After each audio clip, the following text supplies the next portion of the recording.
Usap-usap mga bossing, ngayong araw nga pala ay magluluto tayo ng mabilisang adobo at ayan nga ang mga gagawin natin ingredients at ayan nga meron pa tayo pinipiritong patatas mga bossing. Sisimulan na nga pala natin mag-isa ng sibuyas at saka bawang mga bossing.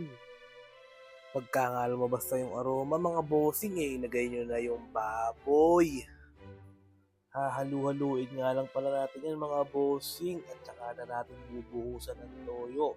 Pabubukalin nga muna pala natin sa toyo yan mga bossing para nga lumasa at tumalab yung toyo bossing.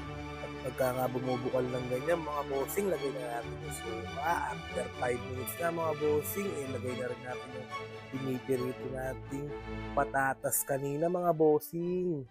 At ayan nga mga bossing ilang sandali na lang maluluto na nga yan. Napakabisa nga yan mga bossing, nagmamantika at medyo tuyo.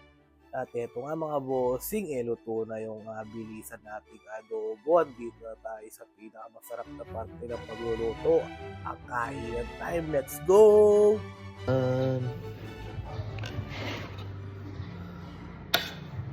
Ipalamanta na naman kayong pamamangan, manyaman. First bite, oh.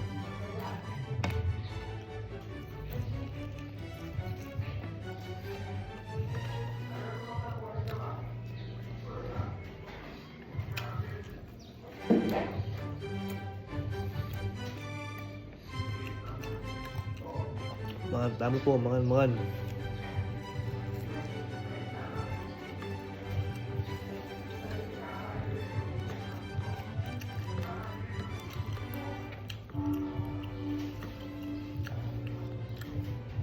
Taba.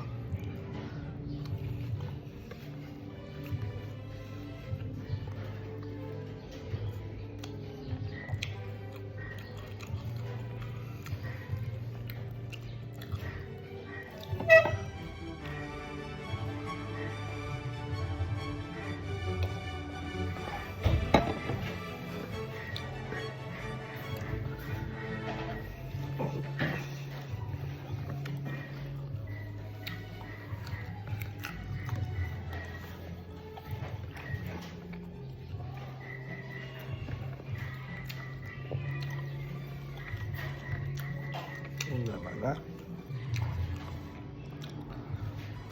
gawi.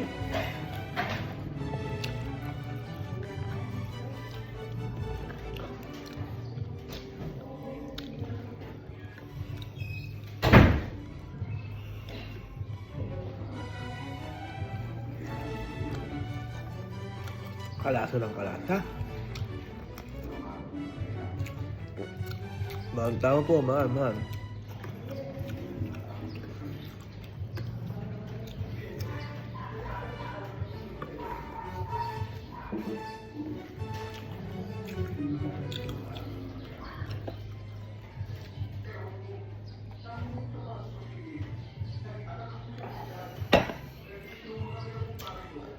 Patatas.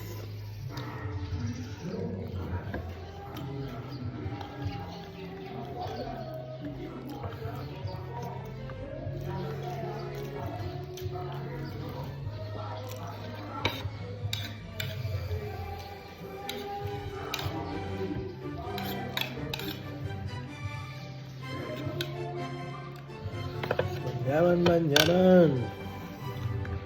Oh. Kalutong.